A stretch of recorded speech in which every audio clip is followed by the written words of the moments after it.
가난한 소녀는 우연히 두 남자가 재벌과 관련된 무서운 계획을 알아보러 이야기하는 것을 들었다. 그녀는 두려움에 떨면서도 용기를 내어 재벌이 차에 타기 몇 분 전에 그에게 달려가 경고했다. 그는 웃어버렸다. 그녀 같은 처지의 아이가 어떻게 다른 언어를 알 수 있겠냐고. 하지만 몇 초 뒤 그의 눈앞에서 믿을 수 없는 일이 일어났다. 저희와 소통해 주세요. 어디에서 듣고 계신지 댓글로 남겨주세요. 여러분을 알아가는 것을 정말 좋아합니다. 서울 강남구의 한 복잡한 인도 가장자리, 우뚝 솟은 기업 건물 앞에서 6살 소녀가 천천히 걸어가고 있었습니다. 그녀는 시간이 지나면서 더러워진 노란색 원피스를 입고 있었고 주의 깊은 눈으로 바닥을 훑으며 병뚜껑을 찾고 있었습니다. 이것이 그녀가 가장 좋아하는 놀이였습니다. 집에는 장난감이 없었고 그래서 그 작은 색깔 있는 조각들이 그녀의 보물이 되었습니다. 그녀는 할머니와 함께 근처의 작은 빌라에서 살았습니다. 매일 같은 의식을 반복했습니다. 일찍 나가서 혼자 걸으며 병뚜껑을 찾았습니다. 전쟁에서 살아남은 할머니는 항상 창문에서 지켜보며 손녀가 안전한지 확인했습니다. 손녀가 길을 건널 때마다 할머니의 가슴은 조여들었지만 그녀는 아이가 세상을 배워야 한다는 것을 알고 있었습니다. 그날은 다른 날과 같았습니다. 햇살이 아스팔트를 뜨겁게 달구었고 정장을 입은 사람들이 바쁘게 오갔습니다. 그녀는 그들의 그림자 속에서 거의 보이지 않는 작은 존재였습니다. 하지만 그날 운명은 다른 계획을 가지고 있었습니다. 고급 차들이 줄지어 서 있는 타워 앞에서 무언가가 소녀의 시선을 끌었습니다. 검은색 차량 밑에서 반짝이는 것이 보였습니다. 그녀는 몸을 숙여 조사했고 희귀한 뚜껑을 발견했다고 생각했습니다. 그때 목소리가 들렸습니다. 그 언어는 친숙했습니다. 아랍어. 할머니가 이야기를 들려줄 때 사용하는 바로 그 언어였습니다. 할머니는 젊은 시절 중동에서 일했던 적이 있었고 그 기억을 딸에게 전해주었습니다. 소녀는 모든 단어를 이해하지는 못했지만 충분히 알아들을 수 있었습니다. 호기심과 침묵 속에서 그녀는 타이어 사이로 엿보았습니다. 두 남자가 리무진 근처에서 대화를 나누고 있었습니다. 한 명은 전통적인 아랍 옷을 입고 있었고 다른 한 명은 운전사처럼 어두운 정장을 입고 있었습니다. 그들은 낮게 말했지만 특정 단어들이 소녀의 주의 깊은 귀에 명확하게 들렸습니다. 폭발물, 가죽 터널, 그가 들어올 때 그녀의 몸이 얼어붙었습니다. 모든 세부 사항을 이해하지는 못했지만 충분히 알았습니다. 무언가 끔찍한 일이 일어날 것이고 그 차를 탈 남자와 관련이 있었습니다. 소녀는 웅크리고 앉아 있었고 심장이 빠르게 뛰었으며 무엇을 해야 할지 이해하려고 애썼습니다. 다른 사람은 대화나 남자들을 알아채지 못하는 것 같았습니다. 오직 그녀만이 들었습니다. 그 순간 하나의 감정이 떠올랐습니다. 비록 세상의 눈에는 보이지 않는 어린아이일지라도 행동해야 한다는 확신이었습니다. 그녀의 작은 손은 떨렸지만 마음속 깊은 곳에서 할머니의 목소리가 울렸습니다. 위험한 것을 알면서도 말하지 않으면 네가 위험을 돕는 거란다. 그녀는 더 이상 병뚜껑을 찾는 평범한 아이가 아니었습니다. 그 순간부터 그녀는 목격자였고 할머니가 전쟁 속에서 그랬던 것처럼 선택을 해야 했습니다. 말하거나 침묵하거나 행동하거나 숨거나. 뜨거운 아스팔트 위에서 소녀는 결정을 내렸습니다. 그녀는 침묵하지 않을 것입니다. 두 남자가 아랍어로 대화를 마친 후 서로 다른 방향으로 흩어졌습니다. 운전사로 보이는 남자는 리무진으로 다가갔고 다른 남자는 인파 속으로 사라졌습니다. 소녀는 숨어서 모든 움직임을 지켜보았습니다. 그녀의 작은 심장은 너무 빠르게 뛰어서 가슴이 아플 정도였습니다. 몇 초 후 건물의 유리문이 열리며 한 남자가 나타났습니다. 키가 크고 우아한 남색 정장을 입은 그는 권위와 카리스마를 발산했습니다. 그를 둘러싼 사람들은 존경심을 가지고 길을 열어주었습니다. 마치 그의 존재 자체가 실제로 차지하는 공간보다 더 많은 곳을 차지하는 것처럼 보였습니다. 소녀는 그를 본 적이 없었지만 그의 중요성을 느낄 수 있었습니다. 그의 걸음걸이는 확고했고 주변 사람들의 표정에서 그에 대한 경외심을 읽을 수 있었습니다. 비서들이 옆에서 조심스럽게 따라갔고 경호원들이 주위를 살폈습니다. 확고한 발걸음으로 그 남자는 리무진을 향해 걸어갔습니다. 운전사는 이미 자리를 잡고 문을 열고 서 있었습니다. 모든 것이 정상적인 흐름을 따르고 있었고 아무도 의심하지 않는 것 같았습니다. 세상은 평화롭게 돌아가고 있었습니다.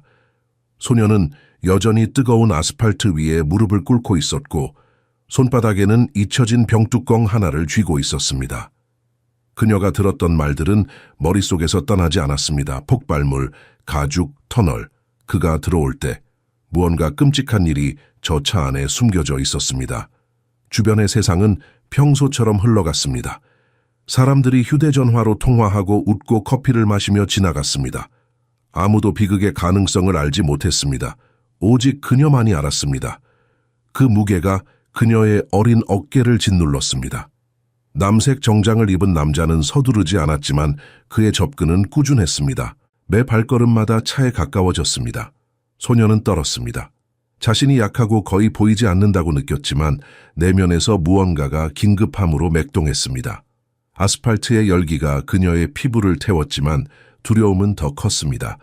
그녀는 먼지로 뒤덮인 어린아이의 말을 아무도 믿지 않을 것이라는 것을 알았지만 시도해야 했습니다. 할머니의 얼굴이 떠올랐습니다. 전쟁 중에 침묵했던 사람들, 그리고 말했던 사람들에 대한 이야기들이 기억났습니다. 소녀는 조금 일어서서 보이려고 했습니다. 소리 지르고 싶었지만 어떤 말도 나오지 않았습니다. 불안감이 목을 조였습니다. 입술이 말랐고 혀가 무거웠습니다. 그녀는 리무진을 향해 주저하며 한 걸음 내디뎠습니다. 그러나 반짝이는 차들과 바쁜 임원들 사이에서 그녀는 여전히 그림자에 불과했습니다. 아무도 그녀를 보지 못했습니다. 아무도 그녀의 존재를 인식하지 못했습니다. 그럼에도 불구하고 그녀는 포기하지 않았습니다. 다리가 떨렸고 무릎이 약해졌지만 계속 앞으로 나아갔습니다. 그 남자는 문에 가까워지고 있었고 시간은 소진되고 있었습니다. 소녀는 다시 한번 숨을 깊이 들이마셨습니다. 이번에는 더 큰 용기를 모아야 했습니다. 단순히 보이는 것만으로는 충분하지 않았습니다. 그녀는 그의 주의를 끌어야 했습니다. 어떻게든 그 남자를 막아야 했습니다. 손에 쥔 병뚜껑이 땀으로 미끄러웠습니다. 그녀는 그것을 꽉 쥐었습니다. 작지만 단단한 물건이 그녀에게 어떤 힘을 주었습니다. 마치 그것이 그녀의 결의를 상징하는 것처럼 느껴졌습니다. 남자의 손이 차분히 손잡이를 향해 뻗어졌습니다. 이제 정말로 시간이 없었습니다. 결정적인 순간이 다가오고 있었습니다. 남색 정장을 입은 남자가 리무진의 손잡이를 향해 손을 뻗었습니다. 소녀는 여전히 떨면서 앞으로 한 걸음 더 나아갔습니다. 조금 전에 들었던 말들이 그녀의 마음속에서 망치처럼 울렸습니다. 폭발물, 가죽 터널, 그가 들어올 때 그녀의 눈은 차량과 무표정하게 문을 열어놓은 운전석에 고정되었습니다. 주변 환경은 작은 관찰자를 지배하는 긴장에 무관심했습니다. 가까이에 경비원도 없었고 주의를 기울이는 어른도 없었습니다. 세상은 그녀를 완전히 무시하는 것 같았습니다. 바람이 가볍게 불어 땀에 젖은 얼굴에 머리카락을 날렸습니다. 그녀는 무력감을 느꼈지만 그 남자가 죽도록 허락할 수 없었습니다. 만약 그가 차에 탄다면 모든 것이 끝날 것입니다. 그리고 그것은 그녀의 잘못이 될 것입니다. 왜냐하면 그녀가 알았기 때문입니다. 깊게 숨을 들이쉬고 다시 소리를 내려고 했습니다. 하지만 아무것도 나오지 않았습니다. 목이 막힌 것처럼 느껴졌습니다. 다리가 무너질 것 같았고 가슴 속 심장이 두드렸으며 주변의 모든 것이 흐려졌습니다. 절망 속에서 그녀는 할머니의 이야기를 떠올렸습니다. 전쟁 시절의 이야기, 침묵했던 사람들과 행동한 사람들에 대한 이야기. 할머니는 말했습니다. 두려움이 너를 마비시키도록 내버려 두지 마라. 두려움을 느낄 수 있지만 그것이 너를 멈추게 해서는 안 된다. 그 기억이 그녀에게 마지막 충동을 주었습니다. 갑자기 그녀는 달리기 시작했습니다. 작은 샌들이 바닥을 세게 쳤고 팔을 들어 올린 채 차들 사이의 복도를 가로질러 달렸습니다. 거리는 짧았지만 마치 수 킬로미터를 달리는 것처럼 느껴졌습니다. 모든 것이 느린 동작처럼 보였습니다. 그녀의 작은 발걸음, 남자가 채에 가까워지는 것, 운전사의 움직임 없는 자세. 마침내 그 남자에게 도착했을 때 그녀는 힘을 다해 그의 남색 재킷 소매를 잡아당겼습니다. 예상치 못한 동작에 그는 즉시 멈췄습니다. 놀라서 아래를 내려다보았고 땀에 젖고 더럽고 절박한 소녀를 발견했습니다. 소녀의 눈에는 진정한 공포와 긴급함이 담겨 있었습니다. 단순한 어린아이의 두려움이 아니었습니다. 그것은 무언가를 아는 사람의 두려움이었습니다. 그녀의 표정에서 무언가가 그를 주저하게 만들었습니다. 주변 사람들이 멈춰서서 지켜보기 시작했습니다. 경비원이 다가왔지만 남자는 간단한 손짓으로 그를 제지했습니다. 그는 이 작은 인물을 관찰했습니다. 왜 이 아이가 그의 옷을 잡고 있는 걸까? 무엇이 그녀를 이렇게 절박하게 만들었을까? 소녀의 입술이 떨렸습니다. 말하려고 했지만 너무 많은 감정이 목을 막았습니다. 눈물이 뺨을 따라 흘러내렸고 작은 손은 여전히 그의 재킷을 꽉 쥐고 있었습니다. 남자는 무릎을 꿇고 그녀의 눈높이에 맞췄습니다. 그의 눈에는 이제 진정한 관심이 담겨 있었습니다. 무슨 일이니? 그가 부드럽게 물었습니다. 그 순간 그 친절한 목소리와 관심 어린 눈빛이 그녀에게 용기를 주었습니다. 소녀는 떨리는 목소리로 말하기 시작했습니다. 저기, 차... 단어들이 흩어졌지만 그녀는 계속했습니다. 경비원이 다시 다가오려 했지만 남자가 다시 한번 손을 들어 그를 멈췄습니다. 그는 소녀에게만 집중했습니다. 그의 직관이 그에게 말했습니다. 이것은 단순한 장난이 아니었습니다. 이 순간이야말로 모든 것을 바꿀 수 있는 순간이었습니다. 그리고 둘 다 그것을 느꼈습니다. 주변 사람들의 놀라운 침묵 속에서 소녀는 자신이 아는 것을 설명하기 위해 모든 용기를 모았습니다. 간단한 말로 두 남자에게서 들은 것과 그 아랍어 문구의 의미를 이야기했습니다. 남자는 주에 깊게 들었습니다. 패닉 상태를 보이지 않았지만 점점 커지는 불안감이 있었습니다. 그녀가 핵심 단어를 반복하고 할머니가 그 언어를 가르쳐 주었다고 강조하자 그는 그녀를 더 진지하게 받아들이기 시작했습니다. 폭발물이요. 소녀가 속삭였습니다. 그들이 말했어요. 가죽 안에 선생님이 들어갈 때. 그녀의 목소리는 작았지만 각 단어는 명확했습니다. 남자의 표정이 변했습니다. 전문가의 본능이 작동하기 시작했습니다. 수십 년간 사업 세계에서 살면서 그는 위험을 감지하는 법을 배웠습니다. 그리고 이 아이의 눈에서 그는 거짓을 보지 못했습니다. 운전사는 여전히 리무진 문 앞에서 기다리고 있었고 표정이 없었습니다. 경비원은 경계 태세로 관찰했지만 개입해야 할지 몰랐습니다. 긴장감이 공기 중에 떠돌았습니다. 남자는 조심스럽게 건물로 돌아가라고 지시했습니다. 큰 소란 없이 경비원과 함께 다시 걸어갔습니다.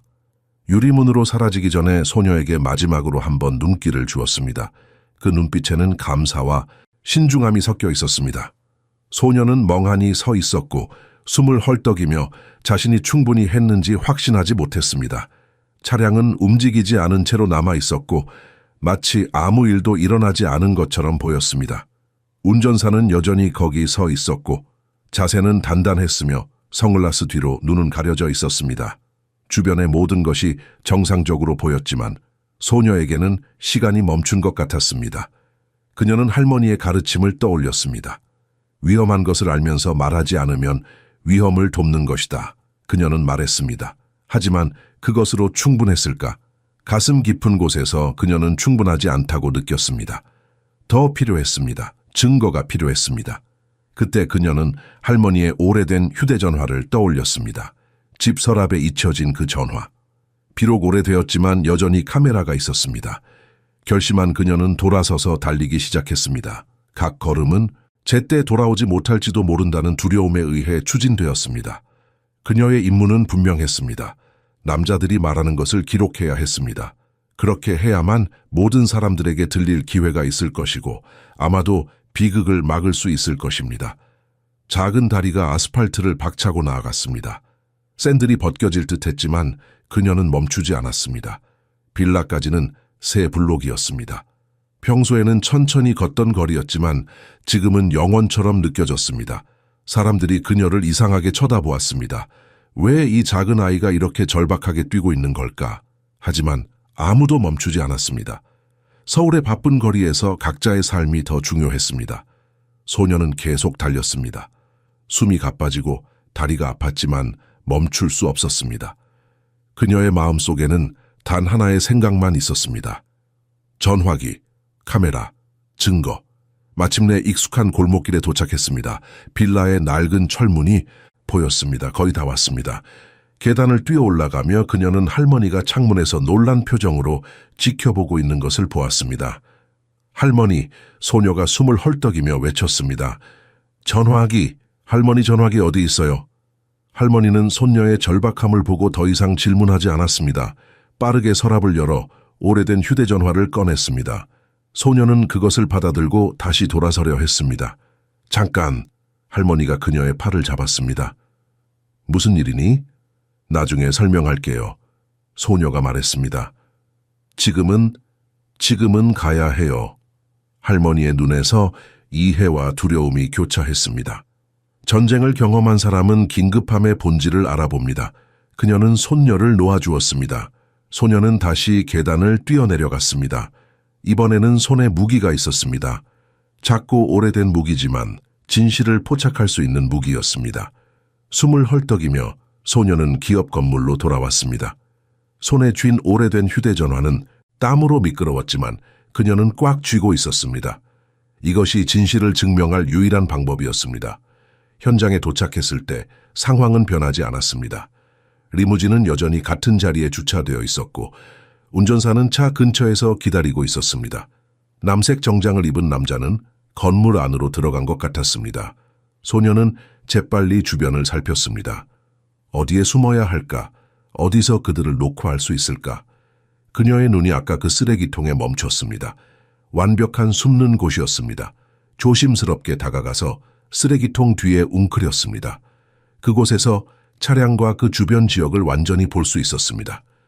작은 손가락이 떨리며 전화기의 카메라 버튼을 찾았습니다. 할머니가 가끔 사진을 찍을 때 보았던 기억을 떠올렸습니다. 몇 번의 시도 끝에 카메라가 켜졌습니다. 화면은 작고 흐릿했지만 작동했습니다. 소녀는 안도의 한숨을 쉬었습니다. 이제 기다려야 했습니다. 시간이 느리게 흘렀습니다. 햇빛이 더 뜨거워졌고 아스팔트의 열기가 쓰레기통 주위에 모였습니다. 그녀는 불편했지만 움직이지 않았습니다. 할머니는 항상 말했습니다. 인내는 용기의 다른 형태다. 사람들이 지나갔지만 아무도 쓰레기통 뒤의 작은 소녀를 눈치채지 못했습니다. 그녀는 거의 보이지 않았고 그것이 정확히 그녀가 원하는 것이었습니다. 갑자기 움직임이 있었습니다. 전통적인 아랍 옷을 입은 남자가 다시 나타났습니다. 그는 주변을 살피며 조심스럽게 걸어왔습니다. 운전사가 그를 보고 고개를 끄덕였습니다. 소녀의 심장이 다시 빠르게 뛰기 시작했습니다. 이제였습니다. 그녀는 전화기를 들어올리고 녹화 버튼을 눌렀습니다.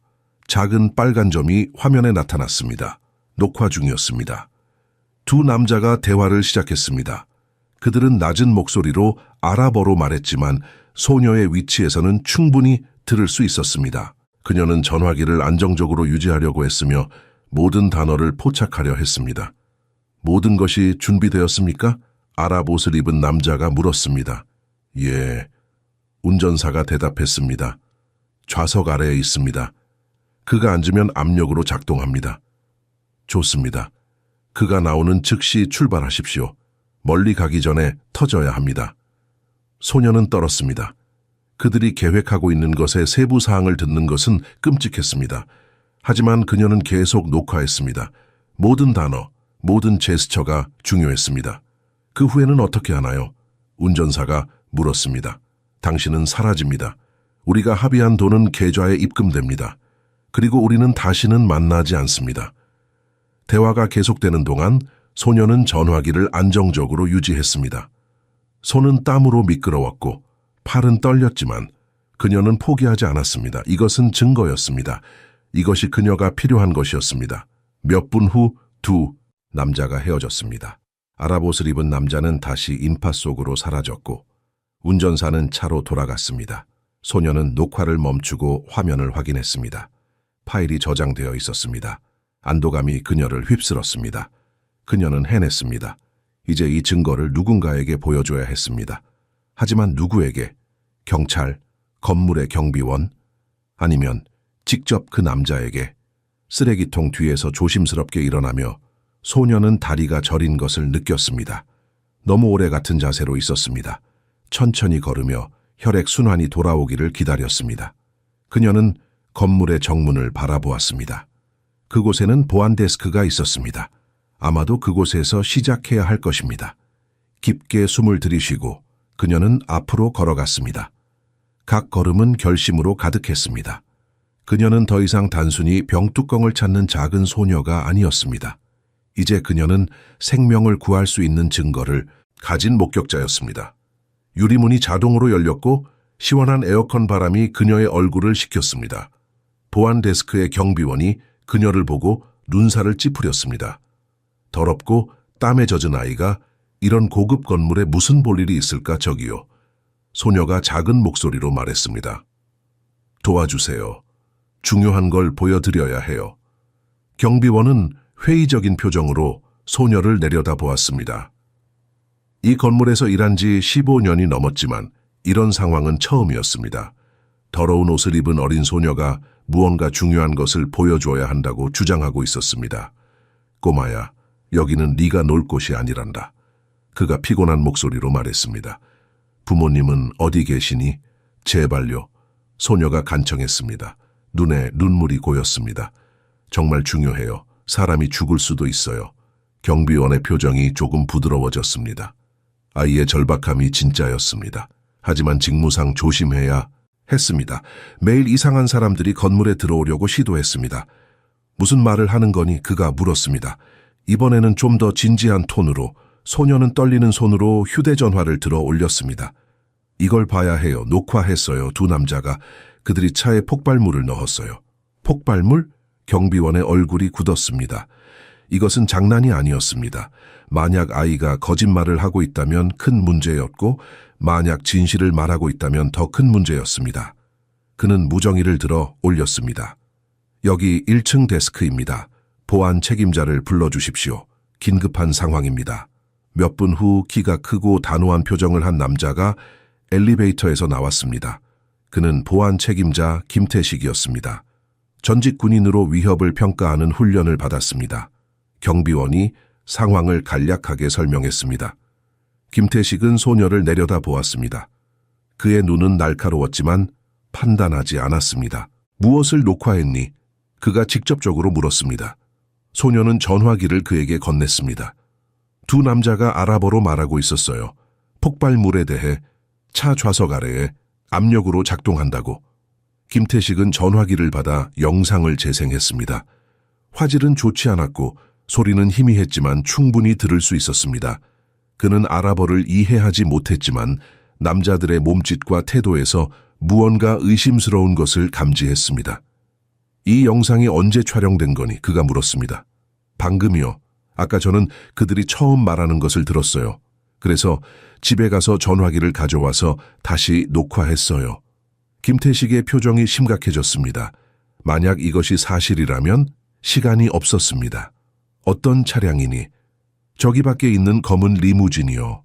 소녀가 유리문을 가리키며 말했습니다. 김태식은 즉시 무정의를 들었습니다. 모든 보안 요원 비상 경계 태세, 정문 앞 리무진을 격리하십시오. 아무도 접근하지 못하게 하십시오. 그는 소녀를 보안 사무실로 데려갔습니다. 여기 앉아 있어. 이름이 뭐니? 이소미예요. 소녀가 작은 목소리로 대답했습니다. 좋아, 소미야. 네가 한 일은 매우 용감한 일이야. 이제 우리가 확인할 거야. 그는 다른 보안 요원에게 지시를 내리기 시작했습니다. 창문을 통해 소미는 여러 보안 요원들이 리무진을 둘러싸는 것을 볼 수 있었습니다. 운전사는 놀란 표정으로 후퇴했습니다. 그의 자신감 있는 자세가 사라지고 긴장이 그를 대신했습니다. 김태식은 전화를 걸었습니다. 네, 폭발물 처리반을 보내주십시오. 그리고 경찰도요. 의심스러운 차량이 있습니다. 전화를 끊고 그는 다시 소미를 바라보았습니다. 소미야, 네 할머니는 어디 계시니? 연락해야겠구나. 집에 계세요. 가까운 빌라예요. 소미가 대답했습니다. 좋아, 누군가 할머니를 모셔올 거야. 여기서 혼자 있으면 안 되니까. 소미는 고개를 끄덕였습니다. 이제야 긴장이 풀리면서 온몸이 떨리기 시작했습니다. 그녀는 한 일의 무게를 느끼기 시작했습니다. 만약 틀렸다면, 만약 그냥 오해였다면? 하지만 김태식의 진지한 표정과 빠른 대응을 보며 그녀는 옳은 일을 했다고 확신했습니다. 어른들이 이제 처리할 것입니다. 창밖에서 더 많은 차량들이 도착했습니다. 경찰차, 폭발물 처리반, 구급차까지. 평화로웠던 거리가 갑자기 비상 상황의 중심이 되었습니다.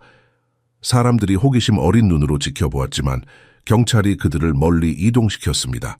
안전거리를 확보해야 했습니다. 소민은 모든 것을 창문을 통해 지켜보았습니다. 폭발물 처리 전문가들이 무거운 보호 장비를 입고 조심스럽게 리무진에 접근했습니다. 그들의 움직임은 느리고 신중했습니다. 시간이 느리게 흘렀습니다. 각 순간이 영원처럼 느껴졌습니다. 소미의 작은 손은 의자의 팔걸이를 꽉 쥐고 있었습니다. 마침내 한 전문가가 차량에서 나왔습니다. 그의 손에는 작은 상자가 있었습니다. 조심스럽게 걸으며 그는 그것을 특수 용기에 넣었습니다. 김태식의 무정의에서 소리가 났습니다. 확인됨. 좌석 아래에 폭발 장치가 있었습니다. 압력 활성화 방식입니다. 제거 완료. 김태식은 깊게 숨을 내쉬었습니다. 그는 소미를 보며 고개를 끄덕였습니다. 네가 생명을 구했어, 소미야. 바로 그때 문이 열리며 할머니가 들어왔습니다. 그녀는 경비원의 안내를 받아왔습니다. 소미를 보자마자 달려와 꼭 안아주었습니다. 아가야, 무슨 일이었니? 할머니가 떨리는 목소리로 물었습니다. 소미는 할머니의 품에 안겨 드디어 울기 시작했습니다. 참았던 모든 두려움, 긴장, 그리고 안도감이 눈물로 쏟아져 나왔습니다. 할머니는 손녀를 달래며 머리를 쓰다듬었습니다. 그녀의 눈에도 눈물이 고였습니다. 자랑스러움과 두려움이 섞인 눈물이었습니다. 며칠이 지났지만 소미는 여전히 그날의 무게를 느꼈습니다. 밤에는 악몽을 꾸었습니다. 폭발하는 차, 비명소리, 그리고 너무 늦었다는 느낌. 매번 땀에 젖어 깨어났고 할머니가 옆에서 그녀를 진정시켜야 했습니다. 괜찮아, 아가야, 네가 막았잖니. 아무도 다치지 않았어. 할머니는 매번 같은 말을 반복했습니다. 하지만 소미의 마음속에는 만약이라는 생각들이 맴돌았습니다. 만약 조금만 늦었다면, 만약 아랍어를 이해하지 못했다면, 만약 용기를 내지 못했다면. 학교에서도 변화가 있었습니다. 처음에는 아무도 몰랐습니다. 소미는 조용히 지냈고 평소처럼 행동했습니다. 하지만 뉴스가 나가기 시작했습니다. 미수 테러 사건, 어린 소녀가 폭발물 발견, 용감한 시민의 신고로 위기 모면. 기사에는 소미의 이름이 나오지 않았습니다. 그녀는 미성년자였고 보호받아야 했습니다. 하지만 동네는 작았고 소문은 빨리 퍼졌습니다. 곧 아이들이 알게 되었습니다. 진짜 네가 그랬어. 한 남자아이가 쉬는 시간에 물었습니다. 눈에는 호기심과 의심이 섞여 있었습니다. 소미는 대답하지 않았습니다. 무슨 말을 해야 할지 몰랐습니다. 자랑하고 싶지 않았고 그렇다고 거짓말도 하고 싶지 않았습니다. 선생님들의 태도도 변했습니다. 더 부드럽게 대했고 더 많은 관심을 보였습니다. 담임 선생님인 박 선생님은 방과 후 소미를 불렀습니다. 소미야, 네가 겪은 일이 쉽지 않았을 거야. 박 선생님이 조심스럽게 말했습니다. 혹시 이야기하고 싶은 게 있니? 무섭거나 불안하거나. 소미는 고개를 저었습니다. 괜찮아요, 선생님. 하지만 괜찮지 않았습니다. 밤마다 악몽을 꾸었고 큰 소리에도 깜짝 놀랐습니다. 길을 걸을 때마다 차들을 의심스럽게 바라보았습니다. 무언가가 그녀 안에서 변했습니다. 어느 날 오후 학교가 끝나고 집으로 돌아오는 길에 검은색 차 한 대가 소미 옆에 멈췄습니다. 그녀의 심장이 멈춘 것처럼 느껴졌습니다. 몸이 얼어붙었습니다. 차 문이 열렸습니다. 하지만 나온 사람은 위협적인 남자가 아니라 정장을 입은 여성이었습니다. 이소미 양이니? 그녀가 부드럽게 물었습니다. 소미는 천천히 고개를 끄덕였습니다. 도망가야 할지 말아야 할지 몰랐습니다. 놀라게 해서 미안해요. 나는 한지원이라고 해요. 강 회장님의 비서예요. 회장님께서 소미 양을 만나고 싶어 하세요. 강 회장. 소미는 그 이름을 뉴스에서 들었습니다. 그가 바로 그녀가 구한 남자였습니다. 남색 정장을 입었던 그 사람. 할머니와 함께 오실 수 있어요. 내일 주말이니까 시간 괜찮으시죠? 한지원이 명함을 건네며 말했습니다. 소미는 명함을 받았습니다. 무거운 종이에 금색 글씨가 새겨져 있었습니다. 이것이 진짜 세계구나 그녀는 생각했습니다. 어른들의 세계, 할머니께 여쭈어 볼게요. 소미가 작은 목소리로 대답했습니다. 좋아요. 연락 기다릴게요. 한지원이 미소 지으며 차에 올라탔습니다. 차가 조용히 떠났습니다. 그날 저녁, 소미는 할머니에게 모든 것을 이야기했습니다. 할머니는 오랫동안 침묵했습니다. 주름진 손으로 차를 마시며 깊은 생각에 잠겼습니다. 할머니 생각은 어때요? 소미가 불안하게 물었습니다. 아가야, 할머니가 천천히 말했습니다. 인생에서 어떤 순간들은 우리를 바꿔놓는단다. 네가 한 일이 그런 순간이었어. 이제 그 결과를 마주해야 해. 무서워요, 할머니. 그래도 괜찮아. 용기라는 건 두려움이 없는 게 아니라 두려움에도 불구하고 앞으로 나아가는 거란다. 할머니는 소미의 머리를 쓰다듬었습니다. 우리 같이 가자. 할머니가 옆에 있을게. 다음 날 아침, 소미는 자신의 가장 깨끗한 옷을 입었습니다. 흰색 블라우스와 남색 치마. 할머니도 오랜만에 한복을 꺼내 입었습니다. 두 사람은 거울 앞에 서서 서로를 바라보았습니다. 우리 멋지구나. 할머니가 미소 지었습니다. 하지만 소미는 여전히 긴장했습니다. 무엇이 그녀를 기다리고 있을까? 강 회장은 무슨 말을 할까? 그리고 이 만남이 그녀의 삶을 어떻게 바꿀까?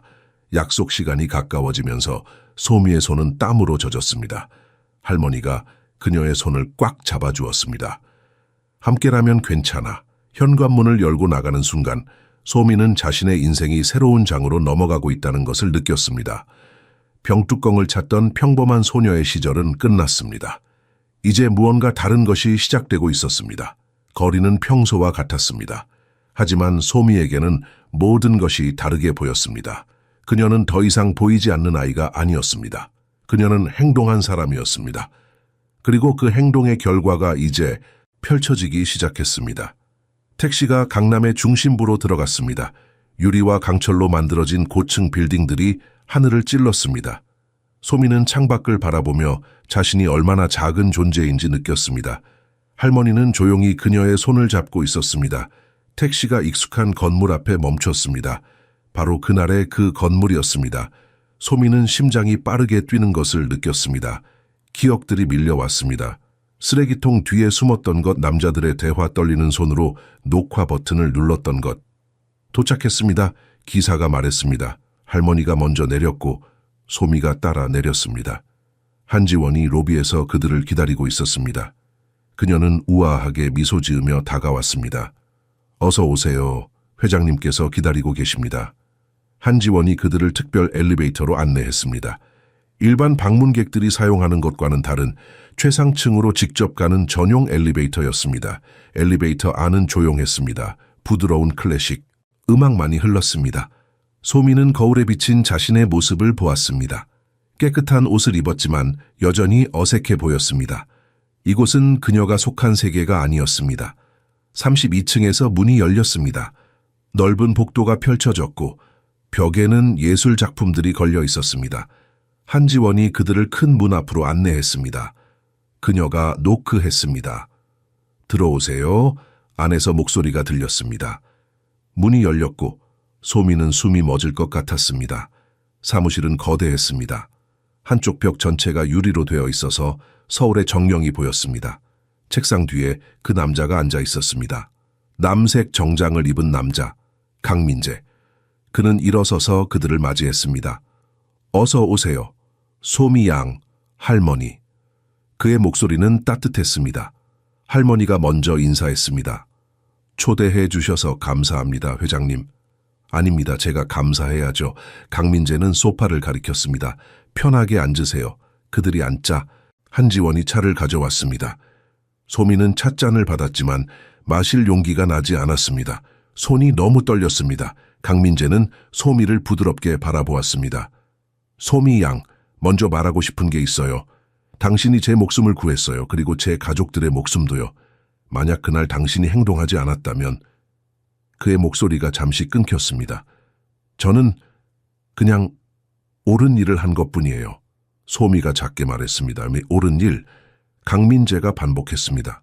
맞아요. 하지만 얼마나 많은 사람들이 옳은 일을 알면서도 하지 않는지 아세요? 당신은 6살이에요. 하지만 대부분의 어른들보다 더 큰 용기를 보여줬어요. 할머니가 손녀의 어깨를 부드럽게 두드렸습니다. 자랑스러움이 그녀의 눈에 빛났습니다. 강민재는 계속했습니다. 경찰 조사 결과 그들은 경쟁 기업에서 고용된 사람들이었어요. 저를 제거하려는 계획이었죠. 당신이 녹화한 영상 덕분에 모두 체포되었어요. 소미는 고개를 끄덕였습니다. 뉴스에서 이미 들었던 내용이었습니다. 그래서 저는 생각했어요. 어떻게 당신에게 감사를 표현할 수 있을까? 강민재가 말했습니다. 돈으로는 충분하지 않아요. 이건 생명에 관한 거니까요. 그는 잠시 멈추었습니다. 소미 양, 당신의 꿈은 뭐예요? 소미는 예상치 못한 질문에 당황했습니다. 꿈? 그녀는 생각해 본 적이 없었습니다. 병뚜껑을 모으는 것 외에는 특별한 것이 없었습니다. 잘 모르겠어요. 그녀가 솔직하게 대답했습니다. 강민재는 미소 지었습니다. 괜찮아요. 아직 어리니까요. 하지만 저는 제안이 있어요. 그는 앞으로 몸을 기울였습니다. 저는 당신의 교육을 지원하고 싶어요. 최고의 학교, 최고의 선생님, 당신이 원하는 모든 것을요. 소미의 눈이 커졌습니다. 할머니도 놀란 표情이었습니다. 하지만 조건이 있어요. 강민재가 계속했습니다. 당신은 공부를 열심히 해야 해요. 그리고 당신이 받은 이 기회를 다른 사람들을 돕는 데 사용해야 해요. 당신처럼 용감한 사람이 되세요. 당신처럼 옳은 일을 하는 사람이 되세요. 소미는 말문이 막혔습니다. 이 모든 것이 꿈처럼 느껴졌습니다. 할머니가 말했습니다. 회장님, 이건 너무 큰 선물이에요. 아닙니다. 강민재가 고개를 저었습니다. 제 목숨에 비하면 아무것도 아니에요. 그리고 솔직히 말하면 이건 투자예요. 소미 양 같은 사람에게 투자하는 거예요. 그는 소미를 똑바로 바라보았습니다. 당신은 특별해요, 소미 양. 당신 안에는 무언가가 있어요. 정의감, 용기, 그리고 타인을 위한 마음. 이런 자질은 가르칠 수 없어요. 타고나는 거죠. 소미의 눈에 눈물이 맺혔습니다. 아무도 그녀에게 이런 말을 한 적이 없었습니다. 그녀는 항상 보이지 않는 아이였고 가난한 집 아이였으며 병뚜껑을 줍는 이상한 아이였습니다. 감사합니다. 그녀가 떨리는 목소리로 말했습니다. 열심히 할게요. 약속해요. 강민재는 만족스럽게 고개를 끄덕였습니다. 좋아요. 한 비서가 모든 세부 사항을 처리할 거예요. 학교 등록, 교재, 모든 것을요. 만남이 끝날 무렵 강민재는 소미에게 작은 상자를 건넸습니다. 이건 작은 선물이에요. 열어보세요. 소미가 상자를 열 자 안에는 작은 금 목걸이가 있었습니다. 펜던트는 나침반 모양이었습니다. 나침반은 항상 올바른 방향을 가리켜요. 강민재가 설명했습니다. 당신도 그렇게 하길 바래요. 항상 옳은 길을 찾길. 소미는 목걸이를 소중히 쥐었습니다. 이날을 평생 기억할 것입니다. 새 학교의 첫날은 소미가 예상했던 것보다 훨씬 더 어려웠습니다. 서울 중심부의 명문 초등학교였습니다.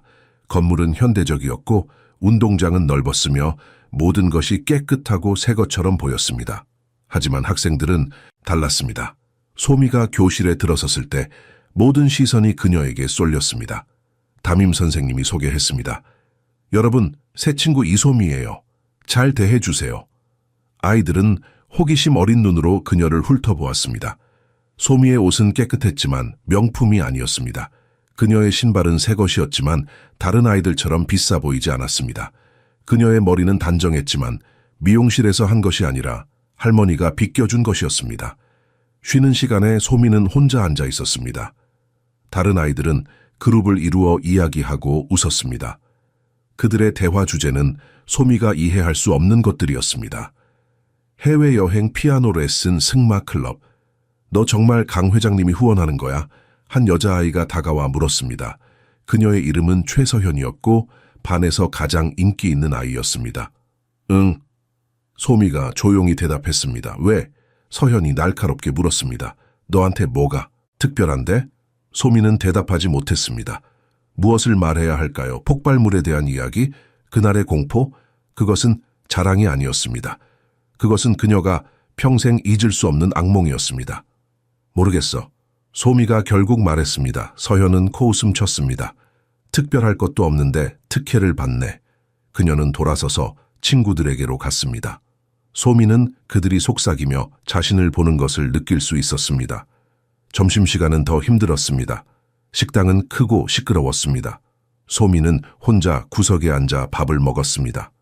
음식은 맛있었지만 목으로 넘어가지 않았습니다. 외로움이 그녀의 식욕을 앗아갔습니다. 여기 앉아도 돼? 갑자기 목소리가 들렸습니다. 소미가 올려다보니 안경을 쓴 남자아이가 서 있었습니다. 그는 수줍게 미소 지었습니다. 응, 물론이야. 소미가 대답했습니다. 나는 박준혁이야. 남자아이가 자리에 앉으며 소개했습니다. 너 새로운 아이지? 이소미? 응. 소미가 고개를 끄덕였습니다. 준혁은 조용히 밥을 먹었습니다. 소미처럼 그도 혼자인 것 같았습니다. 한참 후에 그가 말했습니다. 여기 애들은 좀 까다로워. 익숙해지는데 시간이 걸릴 거야. 너도 적응하기 힘들어? 소미가 물었습니다. 준혁은 어깨를 으쓱했습니다. 나는 작년에 왔어. 장학생으로. 부자가 아니라서 애들이 별로 관심 없어 해. 그는 씁쓸하게 웃었습니다. 하지만 괜찮아. 나는 공부하러 온 거니까. 소미는 준혁에게서 동질감을 느꼈습니다. 둘 다 이 세계에 속하지 않는 아이들이었습니다. 수업 시간에도 어려움은 계속되었습니다. 영어 시간에 선생님이 질문했습니다. 소미 이 문장을 읽어볼래요? 소미는 떨리는 목소리로 읽었습니다. 발음이 완벽하지 않았습니다. 몇몇 아이들이 킥킥거리며 웃었습니다. 조용히 선생님이 꾸짖었습니다. 하지만 상처는 이미 입었습니다. 소미의 얼굴이 빨개졌습니다. 방과 후 소미는 혼자 집으로 걸어갔습니다. 다른 아이들은 부모의 차를 타거나 운전기사가 데리러 왔습니다. 소미는 지하철을 탔습니다. 지하철 안에서 그녀는 하루를 돌아보았습니다. 이것이 강민재가 그녀에게 준 기회였습니다. 최고의 교육. 하지만 왜 이렇게 외롭게 느껴질까요? 집에 도착했을 때 할머니가 기다리고 있었습니다. 학교 어땠니, 아가야? 소미는 미소 지으려 했습니다. 좋았어요, 할머니. 하지만 할머니는 속일 수 없었습니다. 힘들었구나. 소미는 더 이상 참을 수 없었습니다. 할머니의 품에 안기며 울기 시작했습니다. 할머니, 나는 거기 속하지 않아요. 애들이 다 나를 이상하게 봐요. 할머니는 손녀의 등을 쓰다듬었습니다. 아가야, 다이아몬드는 처음에는 거친 돌처럼 보인단다. 하지만 깎이고 다듬어지면 빛나게 돼. 너도 그럴 거야. 하지만 너무 힘들어요. 알아. 하지만 네가 거기 있는 이유를 기억해. 공부하려고, 배우려고, 그리고 언젠가 다른 사람들을 돕기 위해서. 친구를 만들려고 간 게 아니야. 네 미래를 만들러 간 거란다.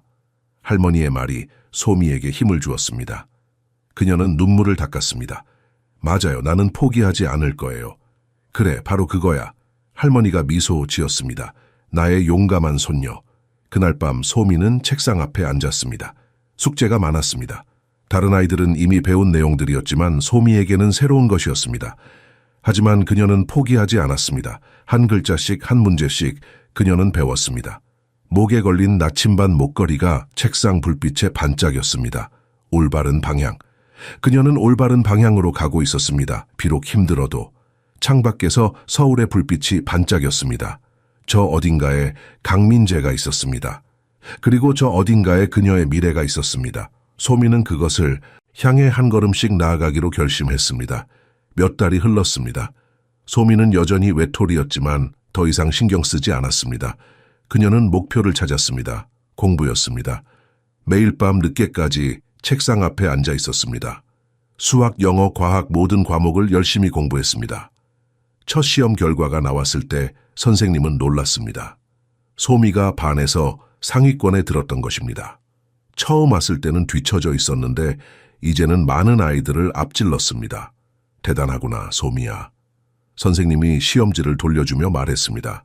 눈에 진심 어린 칭찬이 담겨 있었습니다. 다른 아이들의 반응은 달랐습니다. 서연은 소미의 점수를 보고 눈썹을 찌푸렸습니다. 운이 좋았나 보네. 그녀가 중얼거렸습니다. 하지만 다음 시험에서도 그 다음 시험에서도 소미는 좋은 성적을 받았습니다. 이것은 운이 아니었습니다. 이것은 노력의 결과였습니다. 준혁은 소미의 유일한 친구가 되었습니다. 점심시간마다 함께 앉아서 이야기했습니다. 준혁은 수학을 잘했고 소미는 언어를 잘했습니다. 서로 도우며 공부했습니다. 너 정말 대단해. 준혁이 어느 날 말했습니다. 이렇게 빨리 따라잡을 줄은 몰랐어. 너도 나를 많이 도와줬어. 소미가 미소 지었습니다. 혼자였으면 못했을 거야. 어느 날 강민재의 비서 한지원이 학교를 방문했습니다. 그녀는 소미를 조용히 불러냈습니다. 회장님께서 네 성적표를 받아보셨어. 매우 만족해 하셨단다. 소미는 부끄러워하며 고개를 끄덕였습니다. 그리고 제안이 하나 더 있어. 한지원이 계속했습니다. 방과 후 특별 수업을 받지 않을래? 외국어, 컴퓨터, 그리고 좀 특별한 것들. 특별한 것들이요? 소미가 궁금해했습니다. 한지원은 의미심장하게 미소 지었습니다. 안전 관찰 분석. 네가 그날 보여준 능력을 더 발전시킬 수 있는 것들이야. 소미는 잠시 생각했습니다. 더 많은 공부를 의미했습니다. 더 적은 자유시간. 하지만 또한 더 많은 기회를 의미했습니다. 해볼게요. 그녀가 결정했습니다. 그렇게 소미의 일정은 더욱 바빠졌습니다. 학교가 끝난 후 특별 선생님들이 와서 그녀를 가르쳤습니다. 이 선생님은 전직 경찰관이었고 관찰 기술을 가르쳤습니다. 어떻게 사람들을 읽는지, 어떻게 위험을 감지하는지, 어떻게 증거를 수집하는지. 다른 선생님은 아랍어 전문가였습니다. 소미가 이미 할머니에게서 배운 기초를 더욱 발전시켰습니다. 그녀는 빠르게 배웠습니다. 언어에 재능이 있었습니다. 컴퓨터 선생님은 젊은 여성이었습니다. 그녀는 소미에게 코딩, 데이터 분석, 그리고 디지털 보안을 가르쳤습니다. 처음에는 어려웠지만 소미는 끈기 있게 배웠습니다. 잘하고 있어, 소미. 컴퓨터 선생님이 칭찬했습니다. 내 나이에 이 정도 수준은 정말 드물어. 소미는 모든 것을 스펀지처럼 흡수했습니다. 그녀의 두뇌는 빠르게 작동했고 그녀의 호기심은 끝이 없었습니다. 하지만 대가가 있었습니다. 그녀는 피곤했습니다. 매일 밤 늦게까지 공부하고 주말에도 쉬지 못했습니다. 때로는 할머니가 걱정스러운 표情으로 그녀를 바라보았습니다. 아가야, 너무 무리하지 마. 할머니가 말했습니다. 너는 아직 어린아이야. 괜찮아요, 할머니. 소미가 대답했습니다. 이게 제가 해야 할 일이에요. 하지만 어느 날 밤 소미는 책상에서 잠들었습니다. 너무 피곤해서 침대로 갈 수도 없었습니다. 할머니가 그녀를 발견하고 조심스럽게 침대로 옮겼습니다. 다음 날 아침 소미는 할머니의 걱정스러운 얼굴로 깨어났습니다. 아가야, 우리 이야기 좀 해야겠구나. 할머니는 소미를 부엌 테이블로 데려갔습니다. 따뜻한 아침 식사를 준비했습니다. 소미야, 할머니가 너를 자랑스러워한다는 거 알지? 할머니가 시작했습니다. 하지만 너무 빨리 크려고 하지 마. 어린 시절은 한 번뿐이야. 하지만 할머니, 저는 기회를 낭비하고 싶지 않아요. 소미가 대답했습니다. 강 회장님이 저를 믿어주셨어요. 실망시키고 싶지 않아요. 그분은 네가 행복하기를 바라실 거야. 네가 로봇이 되길 바라는 게 아니야. 할머니가 부드럽게 말했습니다. 소미는 할머니의 말을 생각했습니다. 맞는 말이었습니다. 그녀는 너무 집중한 나머지 균형을 잃었습니다. 할머니, 주말에 우리 같이 산책할까요? 소미가 제안했습니다. 예전처럼 공원에서. 할머니는 환하게 미소 지었습니다. 좋지, 아가야. 그리고 병뚜껑도 찾아보자. 소미는 웃었습니다. 병뚜껑. 모든 것이 시작된 곳. 그녀는 그것을 잊지 않았습니다. 자신이 어디서 왔는지, 자신이 누구인지. 그 주말 소미와 할머니는 공원을 산책했습니다. 봄 햇살이 따뜻했고 꽃들이 피어 있었습니다. 소미는 한참 만에 진정으로 편안함을 느꼈습니다. 할머니, 저 행복해요. 소미가 말했습니다. 힘들지만 저는 제가 하고 있는 일을 좋아해요. 그거면 됐어, 아가야. 할머니가 손녀의 손을 꽉 잡았습니다. 하지만 기억해. 성공은 목적지가 아니라 여행이란다. 그 여행을 즐겨야 해. 소미는 고개를 끄덕였습니다. 할머니의 지혜는 어떤 선생님보다 깊었습니다. 학교로 돌아갔을 때 소미는 새로운 접근 방식을 택했습니다. 여전히 열심히 공부했지만 휴식도 취했습니다. 여전히 배웠지만 놀기도 했습니다. 여전히 집중했지만 웃기도 했습니다. 그리고 놀랍게도 그녀의 성적은 더 좋아졌습니다. 선생님들은 그녀의 변화를 알아챘습니다. 더 밝아졌고 더 자신감이 있었으며 더 균형 잡혀 있었습니다. 준혁도 변화를 알아차렸습니다. 너 요즘 다르다. 그가 말했습니다. 좋은 의미로 소미가 물었습니다. 더 너 같아. 준혁이 미소 지었습니다. 소미는 이해했습니다. 그녀는 자신을 찾고 있었습니다. 단순히 강민재의 기대를 충족시키는 학생이 아니라 자신의 길을 걷는 이소미를, 중학교에 입학했을 때 소미는 더 이상 그 수줍은 소녀가 아니었습니다.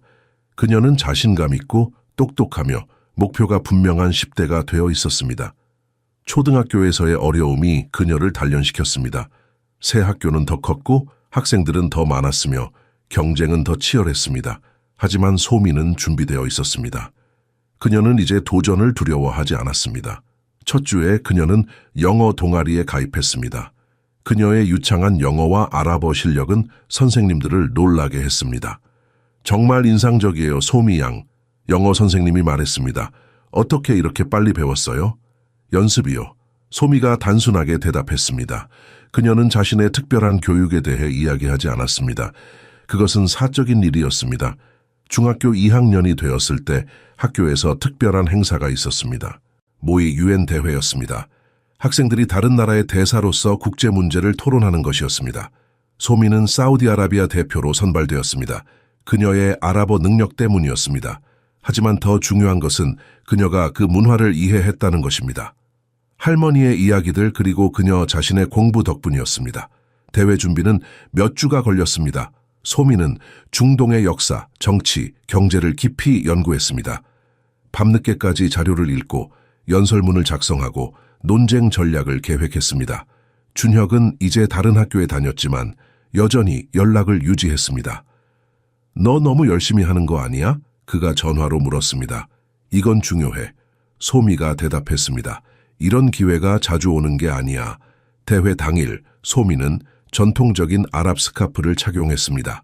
존중의 표시였습니다. 그녀가 회의장에 들어섰을 때 다른 학생들과 선생님들이 그녀를 주목했습니다. 토론이 시작되었습니다. 주제는 중동의 수자원 분쟁이었습니다. 복잡하고 민감한 문제였습니다. 많은 학생들이 표면적인 주장만 했지만 소미는 깊이 파고들었습니다. 그녀는 아랍어로 몇 문장을 인용하며 시작했습니다. 그리고 영어로 번역했습니다. 회의장이 조용해졌습니다. 그녀의 목소리는 명확하고 논리는 강력했으며 데이터는 정확했습니다. 물은 단순한 자원이 아닙니다. 소미가 말했습니다. 그것은 생명이고 문화이며 역사입니다. 중동의 수자원 문제를 해결하려면 우리는 먼저 서로를 이해해야 합니다. 그녀는 계속해서 실용적인 해결책을 제시했습니다. 기술 공유, 국제 협력, 지속 가능한 관리. 그녀의 제안은 이상주의적이지 않았습니다. 현실적이고 실행 가능했습니다. 토론이 끝났을 때 심사위원들은 서로 고개를 끄덕였습니다.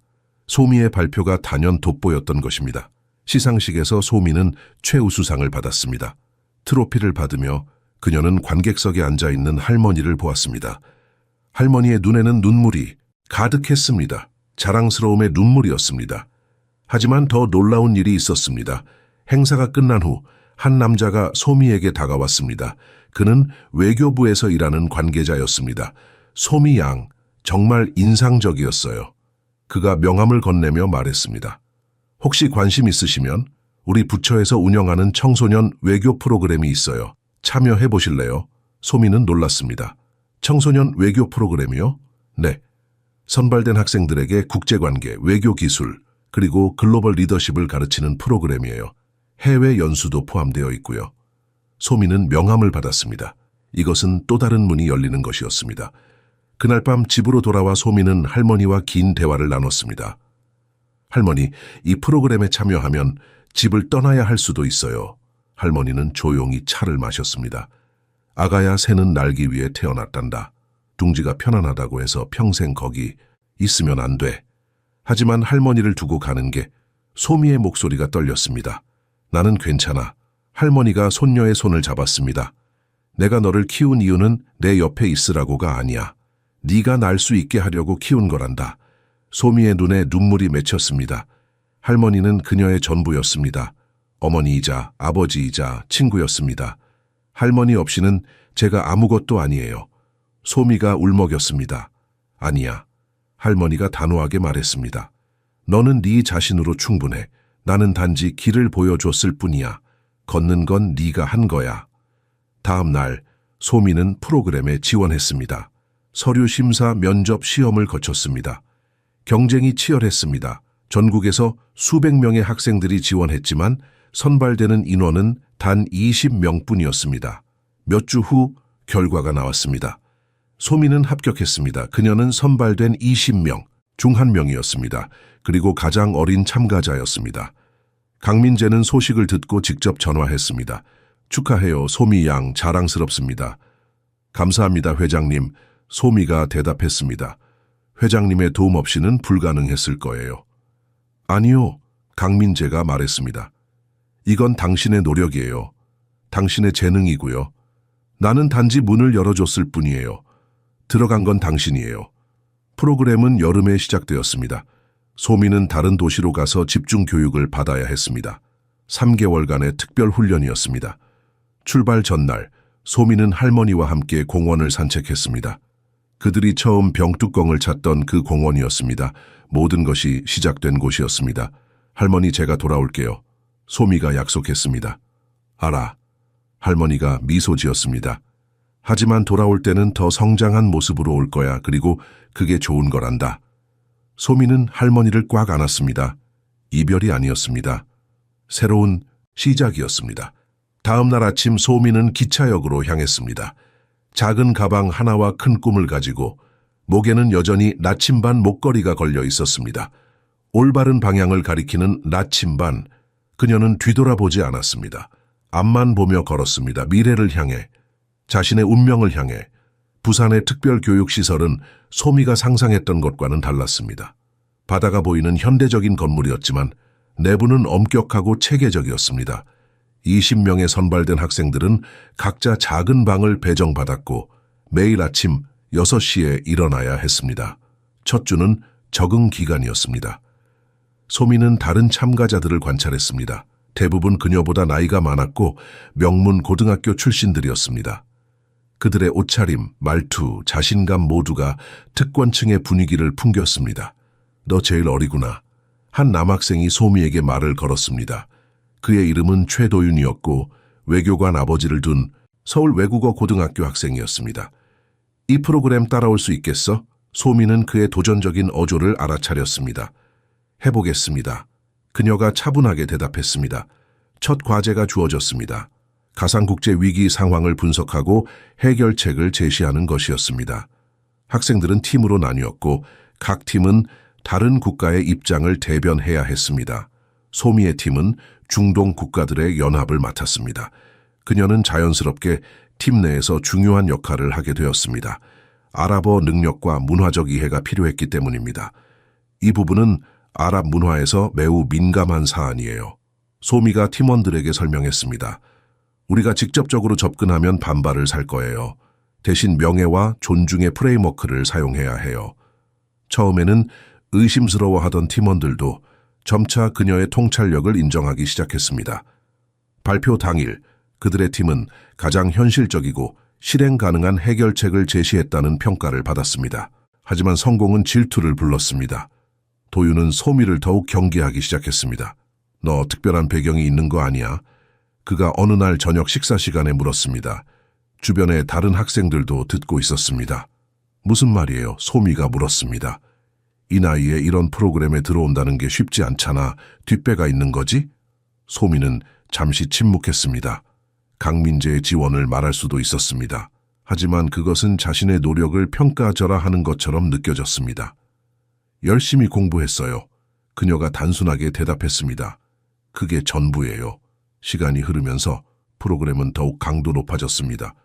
외교협상 시뮬레이션, 위기관리 훈련, 국제법 강의, 다자간 회의 실습, 매일 밤 소미는 지쳐서 침대에 쓰러졌습니다. 어느 날 밤 그녀는 할머니에게 전화를 걸었습니다. 할머니, 너무 힘들어요. 포기하고 싶니? 할머니가 조용히 물었습니다. 아니요, 소미가 즉시 대답했습니다. 하지만 가끔은 할머니가 너무 보고 싶어요. 나도 그래, 아가야. 할머니의 목소리가 떨렸습니다. 하지만 너는 잘하고 있어. 할머니가 자랑스러워. 그 말이 소미에게 힘을 주었습니다. 다음 날 그녀는 새로운 결의로 가득 차 훈련에 임했습니다. 프로그램 중간 평가가 있었습니다. 각 학생은 지도교수와 1대1 면담을 해야 했습니다. 소미의 지도교수는 김 교수님이었습니다. 그는 전직 대사였고 엄격하기로 유명했습니다. 이소미 학생, 그가 그녀의 파일을 보며 말했습니다. 흥미로운 배경을 가지고 있군요. 소미는 긴장했습니다. 그는 그날의 사건에 대해 알고 있었습니다. 당신이 6살에 한 일은 대단합니다. 김 교수가 계속했습니다. 하지만 그것 때문에 여기 온 건 아니죠? 네, 교수님. 소미가 대답했습니다. 아이, 좋습니다. 과거의 영광에 기대지 마세요. 여기서는 모두가 평등합니다. 증명해야 하는 건 과거가 아니라 현재와 미래입니다. 이해합니다, 교수님. 김 교수는 그녀를 날카롭게 관찰했습니다. 당신은 재능이 있습니다. 언어, 문화적 감수성, 분석력. 하지만 아직 부족한 게 있어요. 무엇인가요, 교수님? 리더십입니다. 당신은 팀에 기여하지만 주도하지 않아요. 왜죠? 소미는 생각했습니다. 정말 그랬습니다. 그녀는 항상 뒤에서 지원하는 역할을 선호했습니다. 자신감이 부족한 것 같아요. 그녀가 솔직하게 인정했습니다. 그걸 극복하세요. 김 교수가 단호하게 말했습니다. 당신은 능력이 있어요. 이제 그걸 보여줄 용기가 필요합니다. 그 면담 이후 소미는 변하기 시작했습니다. 다음 프로젝트에서 그녀는 자원해서 팀 리더가 되었습니다. 처음에는 떨렸지만 곧 자신의 목소리를 찾았습니다. 우리는 이렇게 접근할 거예요. 그녀가 팀원들에게 명확하게 지시했습니다. 각자 역할이 있고 우리는 조율해서 움직일 거예요. 놀랍게도 팀원들은 따랐습니다. 도윤조차도 그녀의 리더십을 인정했습니다. 네가 이렇게 할 줄은 몰랐어. 그가 나중에 말했습니다. 프로젝트는 성공적이었습니다. 그들의 팀은 최고 점수를 받았고 소미는 개인적으로도 우수한 평가를 받았습니다. 하지만 가장 큰 시험은 아직 남아 있었습니다. 프로그램의 마지막 과제는 국제회의 시뮬레이션이었습니다. 실제 외교관들과 학자들이 참관하는 가운데 학생들은 복잡한 다자간 협상을 수행해야 했습니다.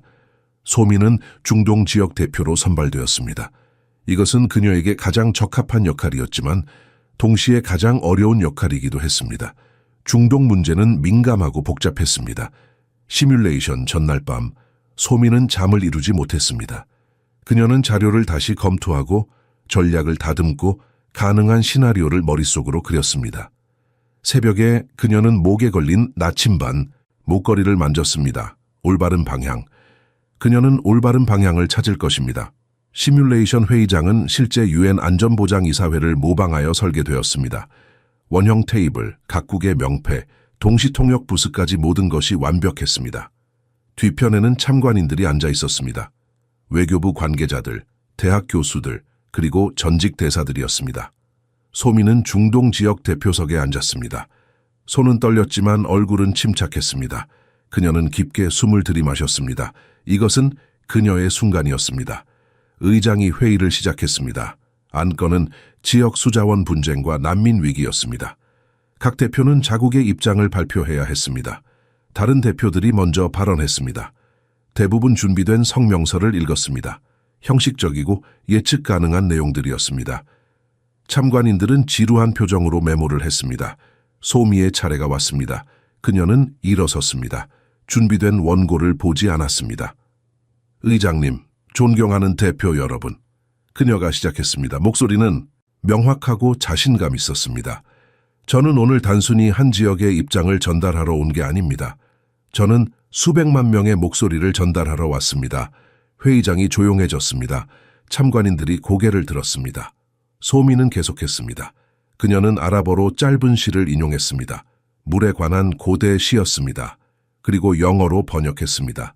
물은 생명이다. 물은 평화다. 물은 우리가 공유해야 할 미래다. 그녀는 데이터를 제시했지만 건조하게 나열하지 않았습니다. 각 숫자 뒤에 사람들의 이야기를 연결했습니다. 물이 없어 학교에 가지 못하는 아이들, 농작물을 잃어버린 농부들, 집을 떠나야 했던 가족들. 우리는 이 문제를 정치적 게임으로 만들 수 있습니다. 소미가 말했습니다. 하지만 그렇게 하는 동안 실제 사람들이 고통받고 있습니다. 우리의 결정은 회의실에만 머물지 않습니다. 그것은 현장으로 갑니다. 사람들의 삶으로 갑니다. 그녀는 구체적인 해결책을 제안했습니다. 기술 이전, 공동관리체계, 국제감시단. 하지만 가장 중요한 것은 신뢰 구축이었습니다. 신뢰는 하루아침에 만들어지지 않습니다. 소미가 말했습니다. 하지만 작은 행동들로 시작할 수 있습니다. 투명성, 대화, 그리고 상호 존중. 그녀가 발언을 마쳤을 때 잠시 침묵이 흘렀습니다. 그리고 참관인석에서 박수가 터져 나왔습니다. 이것은 시뮬레이션에서 매우 드문 일이었습니다. 회의가 계속되었습니다. 다른 대표들도 소미의 제안에 반응했습니다.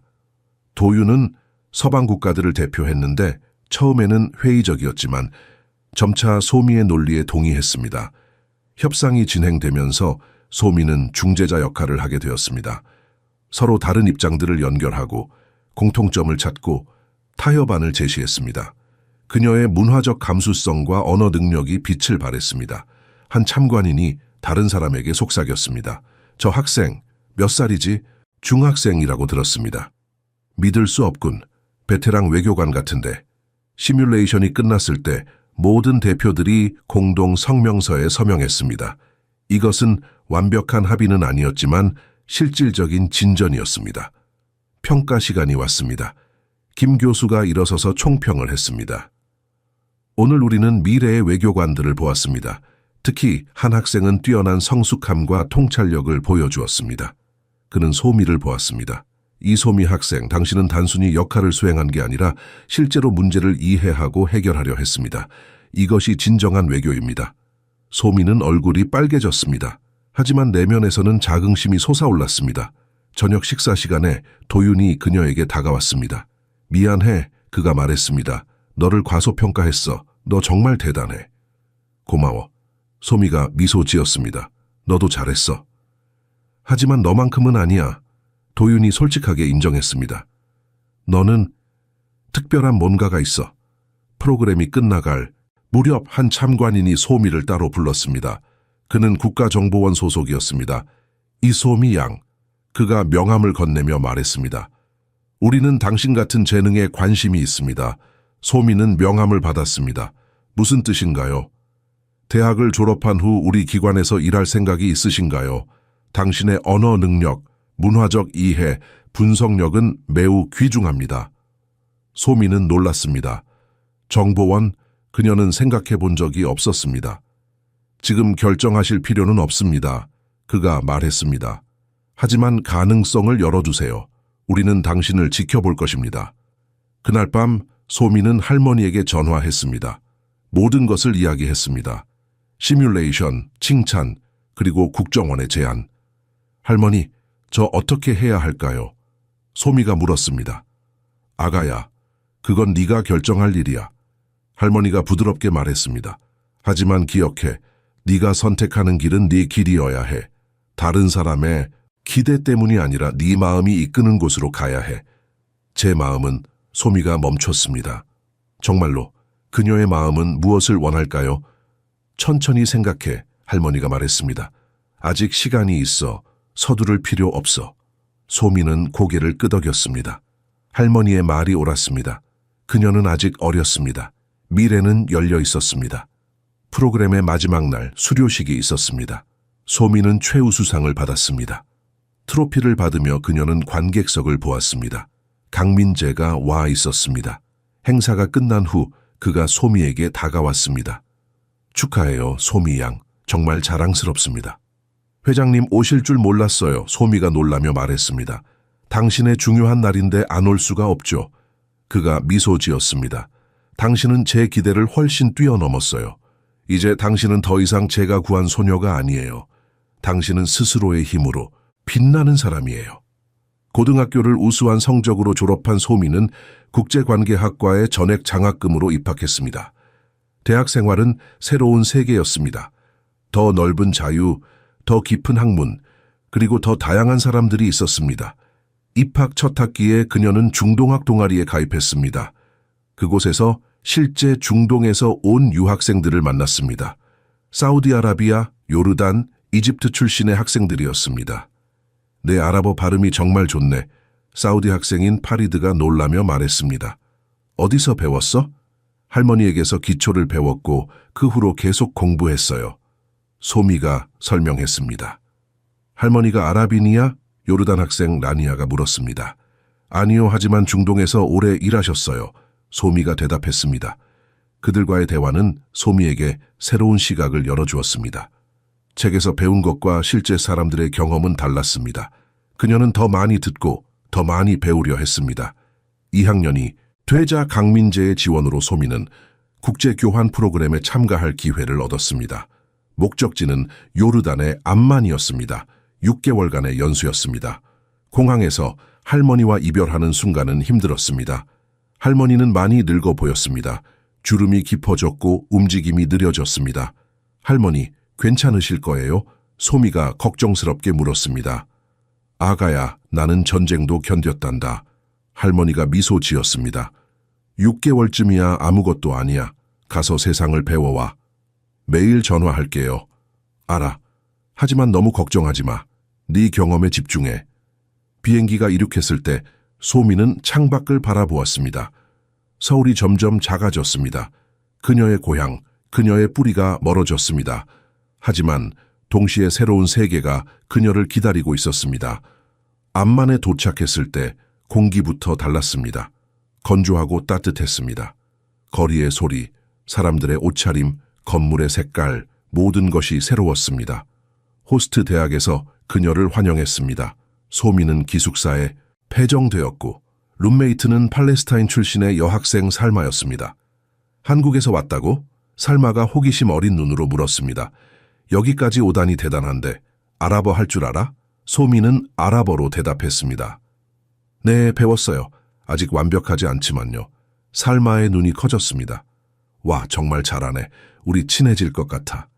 첫 몇 주는 적응 기간이었습니다. 음식, 기후, 생활 리듬, 모든 것이 달랐습니다. 하지만 소미는 열린 마음으로 받아들였습니다. 그녀는 현지 시장에 갔고 전통 음식을 맛보았으며 모스크를 방문했습니다. 어느 날 살마가 그녀를 집으로 초대했습니다. 난민 캠프 근처의 작은 집이었습니다. 살마의 가족은 팔레스타인에서 쫓겨난 난민들이었습니다. 우리는 3대째 여기 살고 있어. 살마의 어머니가 설명했습니다. 눈에는 깊은 슬픔이 담겨 있었습니다. 언젠가 돌아갈 수 있기를 바라지만 소미는 그들의 이야기를 들었습니다. 잃어버린 집, 흩어진 가족, 불확실한 미래.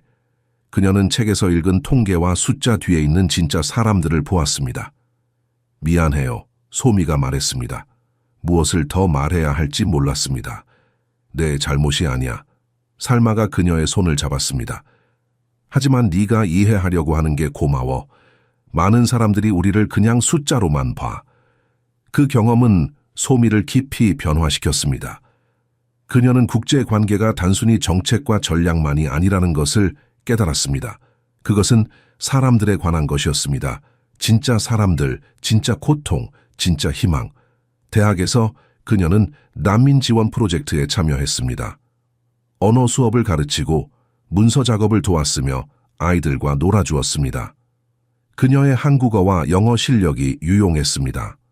많은 난민들이 재정착을 위해 이 언어들을 배우고 싶어 했습니다. 선생님, 한국은 어때요? 한 시리아 난민 소년이 물었습니다. 거기도 갈 수 있어요? 응, 가능해. 소미가 대답했습니다. 쉽지는 않지만 가능해. 열심히 공부하면 기회가 와. 소년의 눈에 희망이 빛났습니다. 그 순간 소미는 자신이 하는 일의 의미를 느꼈습니다. 6개월이 빠르게 지나갔습니다. 떠날 시간이 왔을 때 소미는 복잡한 감정을 느꼈습니다. 집에 가고 싶었지만 동시에 떠나기 싫었습니다. 이곳에서 그녀는 너무 많이 배웠고 너무 많이 성장했습니다. 공항에서 살마와 다른 친구들이 그녀를 배웅했습니다. 잊지 마. 살마가 그녀를 안으며 말했습니다. 네가 여기서 본 것을, 우리 이야기를 절대 잊지 않을게. 소미가 약속했습니다. 그리고 언젠가 도움이 될 거야. 약속해. 비행기에서 소미는 자신이 가져온 노트들을 펼쳤습니다. 6개월간의 관찰, 대화, 경험이 담겨 있었습니다. 이것은 단순한 학업 자료가 아니었습니다. 이것은 그녀의 미래를 위한 지도였습니다. 서울에 도착했을 때 할머니가 공항에서 기다리고 있었습니다. 소미는 달려가서 할머니를 꽉 안았습니다. 할머니, 보고 싶었어요. 나도 아가야. 할머니가 손녀의 얼굴을 들여다보았습니다. 많이 컸구나. 눈빛이 달라졌어. 많은 걸 봤어요, 할머니. 알아. 내 눈에 다 보여. 할머니가 미소 지었습니다. 이제 그걸로 뭘 할 거니? 소미는 잠시 생각했습니다. 정말로. 그녀는 이제 무엇을 할 것인가? 그녀가 본 것, 배운 것, 느낀 것을 어떻게 세상에 돌려줄 것인가? 모르겠어요, 할머니. 그녀가 솔직하게 대답했습니다. 하지만 찾을 거예요, 제 길을. 그거면 충분해. 할머니가 고개를 끄덕였습니다. 길을 찾는 것도 여행의 일부란다. 대학을 우등으로 졸업한 소미는 여러 제안을 받았습니다. 외교부, 국제기구, 그리고 국정원까지. 하지만 예상치 못한 제안이 하나 더 있었습니다. 강민재로부터 직접 온 것이었습니다. 소미 양, 우리 회사에서 일하지 않겠습니까? 그가 점심 식사 자리에서 제안했습니다. 국제안보 담당 부서를 신설하려고 합니다. 당신이 적임자예요. 소미는 놀랐습니다. 기업에서요? 저는 공공부문을 생각했었는데 경계가 흐려지고 있어요. 강민재가 설명했습니다. 현대의 위협은 국가만의 문제가 아니에요. 기업도 타겟이 되고 있죠. 우리는 전문가가 필요해요. 당신 같은 전문가가요. 소미는 고민했습니다. 이것은 그녀가 계획했던 길이 아니었습니다. 하지만 동시에 흥미로웠습니다. 다른 각도에서 안보 문제를 다룰 수 있었습니다. 조건이 있어요. 소미가 말했습니다. 말씀하세요. 저는 진짜 일을 하고 싶어요. 명예직이나 상징적인 자리가 아니라 실질적으로 기여할 수 있는 곳이어야 해요. 강민재는 만족스럽게 미소 지었습니다. 그래서 당신을 원하는 겁니다. 당신은 항상 실질적이었죠. 소미는 제안을 받아들였습니다. 몇 주 후 그녀는 처음으로 그 건물의 직원으로 들어갔습니다. 20년 전 그녀가 병뚜껑을 찾던 그 건물이었습니다. 이제 그녀는 보안 배지를 차고 전문가로서 입장했습니다. 첫 달은 적응 기간이었습니다. 기업 문화를 배우고 시스템을 이해하고 팀을 구축했습니다. 소미는 관찰자로 시작했습니다. 조용히 보고 듣고 분석했습니다. 그리고 곧 이상한 패턴을 발견하기 시작했습니다. 특정 시간대에 서버 접속이 급증했습니다. 권한이 없는 직원들이 민감한 파일에 접근하려 했습니다. 작은 것들이었지만 소미의 훈련된 눈에는 위험 신호였습니다. 그녀는 IT 부서와 협력하여 조사를 시작했습니다. 이 접근 기록들을 추적할 수 있나요? 그녀가 물었습니다. 가능하지만 시간이 걸릴 거예요. IT 팀장이 대답했습니다. 시작하세요. 그리고 비밀로 해주세요. 조사가 진행되면서 그림이 명확해졌습니다. 최근에 고용된 직원 5명이 수상했습니다.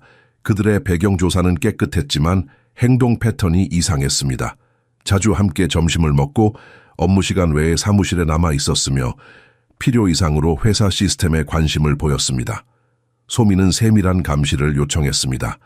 CCTV 영상을 분석하고 이메일 패턴을 검토하고 전화 기록을 추적했습니다. 합법적인 범위 내에서 그러나 철저하게. 한 달 후 그녀는 충분한 증거를 모았습니다. 5명은 경쟁 기업의 스파이였습니다. 그들의 목표는 새로운 기술 프로젝트의 정보를 훔치는 것이었습니다. 하지만 소미는 즉시 행동하지 않았습니다. 대신 그녀는 더 깊이 파고들었습니다. 누가 그들을 보냈는가? 무엇을 원하는가? 어떤 정보가 이미 유출되었는가? 그녀는 강민재에게 직접 보고했습니다. 회장님, 상황이 있습니다. 그녀가 조용히 말했습니다. 하지만 공개적으로 다루면 안 됩니다. 회의실에서 소미는 자신의 발견을 발표했습니다. 증거들, 타임라인, 그리고 가능한 시나리오들. 강민재는 심각한 표정으로 들었습니다. 어떻게 대응하고 싶습니까? 그가 물었습니다. 조용히 제거하는 것이 좋겠습니다. 소미가 제안했습니다. 큰 소동을 일으키면 그들의 네트워크가 경계할 거예요. 대신 가짜 정보를 흘려서 그들이 무용한 데이터를 가져가게 하고 그 후에 조용히 해고하는 겁니다. 영리하네요. 보안 책임자 김태식이 말했습니다. 그는 20년 전 소미를 처음 도왔던 그 사람이었습니다. 이제 그는 그녀의 동료였습니다. 계획이 실행되었습니다. 소미의 팀은 신중하게 가짜 정보를 준비했습니다. 그럴듯하지만 무용한 기술 문서들, 스파이들은 함정에 빠졌습니다. 그들은 정보를 훔쳤다고 생각했지만 실제로는 쓸모없는 데이터를 가져간 것이었습니다. 동시에 진짜 프로젝트는 다른 장소로 이동되었습니다. 새로운 보안 프로토콜이 설치되었고 접근 권한이 재구성되었습니다. 한 달 후 5명의 직원은 구조조정이라는 명목으로 조용히 해고되었습니다. 그들은 자신들이 발각되었다는 것을 눈치채지 못했습니다. 완벽한 작전이었습니다. 하지만 소미는 만족하지 않았습니다. 이것은 증상이었지 병 자체가 아니었습니다. 어떻게 이런 일이 가능했는가? 채용 과정에 결함이 있는가? 내부 보안 시스템에 약점이 있는가? 그녀는 포괄적인 보고서를 작성했습니다. 문제점들, 개선 방안들, 그리고 미래 예방 전략들. 이것은 단순한 사건 보고가 아니라 회사 전체의 보안 체계를 재설계하는 청사진이었습니다. 강민재는 보고서를 읽고 깊은 인상을 받았습니다. 소미 양, 이것은 대단합니다. 당신은 단순히 문제를 해결한 게 아니라 시스템 자체를 개선했어요. 제 일이니까요. 소미가 단순하게 대답했습니다. 아니요. 강민재가 고개를 접었습니다. 이것은 단순한 일 이상이에요. 이것은 헌신입니다. 그는 잠시 멈추었습니다. 20년 전 당신은 제 목숨을 구했습니다. 오늘 당신은 다시 한번 이 회사를 구했어요. 소미는 부끄러워했습니다. 과찬이십니다, 회장님. 아닙니다. 강민재가 확신에 차서 말했습니다. 그리고 저는 결정했어요. 당신을 안보부서의 책임자로 승진시키겠습니다. 소미는 놀랐습니다. 하지만 저는 아직 젊고 나이는 중요하지 않습니다. 강민재가 말했습니다. 능력이 중요해요. 그리고 당신은 증명했어요. 그날 저녁 소미는 할머니에게 소식을 전했습니다. 할머니는 기쁨의 눈물을 흘렸습니다. 자랑스러워 아가야, 할머니가 말했습니다. 하지만 기억해, 높은 위치는 더 큰 책임을 의미한단다. 알아요, 할머니. 소미가 고개를 끄덕였습니다. 준비되어 있어요. 하지만 내면 깊은 곳에서 소미는 질문을 했습니다. 정말로 준비되어 있는가? 앞으로 어떤 도전이 그녀를 기다리고 있는가? 그녀는 몰랐습니다. 하지만 확신했습니다. 어떤 도전이 오든 그녀는 맞설 것입니다. 20년 전 그 작은 소녀처럼 작전이 성공적으로 마무리되고 용의자들이 체포된 후 소미는 본사 주요 사무실로 호출되었습니다. 들어서자 익숙한 환경이 눈에 들어왔습니다. 개조되었지만 여전히 기억이 가득한 공간이었습니다. 생명을 구했던 그 남자가 거기 서서 그녀를 기다리고 있었습니다. 그를 보는 순간 시간이 역행하는 듯 했습니다. 두 사람은 침묵 속에서 서로를 바라보았습니다. 그들은 함께 걸어온 순환의 완성을 의식하고 있었습니다. 이제 성인이 된 소미, 전문가이고 진지한 그녀는 한때 오래된 휴대전화를 유일한 무기로 들고 있던 그 소녀와 같은 사람이었습니다. 강민재는 그녀를 동등한 사람으로 맞이했습니다. 그들은 조사, 세부 사항, 그녀가 내린 결정들, 그리고 그녀의 개입이 어떻게 다시 한번 위기를 막았는지에 대해 대화를 나누었습니다. 소미 양, 강민재가 감정에 북받쳐 말했습니다. 당신은 두 번째로 제 목숨을 구했어요. 첫 번째는 실제 폭탄에서였고 이번에는 회사를 무너뜨릴 수 있었던 정보 유출에서요. 소미는 차분하게 대답했습니다. 회장님께서 제게 삶을 주셨어요. 그것이 제가 할 수 있는 일이었습니다. 그 문장은 그들이 함께 쌓아온 모든 것을 요약했습니다. 그 첫 만남 이후로 대화는 짧았지만 의미로 가득 차 있었습니다. 강민재는 그녀가 정보 부문에서 계속 일할 것인지 알고 싶어 했습니다. 소미는 확신에 차서 그렇다고 대답했습니다. 저는 이 일을 위해 태어난 것 같아요. 그녀가 말했습니다. 관찰하고 분석하고 보호하는 것, 이것이 제가 잘하는 일이에요. 강민재는 그녀의 손을 잡았습니다. 감사의 표시가 아니라 서로를 인정하는 전문가들 사이의 존중의 제스처였습니다. 당신의 미래가 밝습니다. 그리고 저는 그 여정의 일부가 되어 영광입니다. 저야말로 영광입니다, 회장님. 소미가 진심으로 대답했습니다. 건물을 나서면서 소미는 다시 한번 모든 것이 시작된 장소를 지나갔습니다. 병뚜껑을 줍던 인도, 그녀는 주변의 변화들을 관찰했습니다. 새로운 건물들, 불빛들, 움직임들. 하지만 그녀 안에서는 무언가가 변하지 않고 남아 있었습니다. 사명감. 그녀는 아직 해야 할 일이 많다는 것을 알았습니다. 그리고 이제 그 어느 때보다도 준비되어 있었습니다. 그녀의 여정은 어린 시절의 용기로운 행동으로 시작되었지만 이제는 경계, 보호, 그리고 정의에 헌신하는 경력으로 확고해졌습니다. 과거가 그녀를 형성했습니다. 현재가 그녀를 확인했습니다. 미래가 그녀를 기다리고 있었습니다. 그날 밤 소미는 할머니와 함께 조용한 저녁 식사를 했습니다. 작은 식탁, 따뜻한 국, 김치, 그리고 서로의 존재. 이것이 진짜 집이었습니다. 할머니, 소미가 조용히 말했습니다.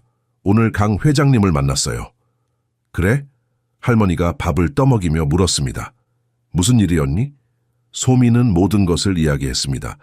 조사, 스파이들, 그리고 회장님의 말들. 할머니는 조용히 들었습니다. 그리고 나서 미소 지었습니다. 너는 먼 길을 왔구나, 아가야. 할머니 덕분이에요? 아니야. 할머니가 고개를 저었습니다. 이것은 네 선택이었어. 네 노력이었어.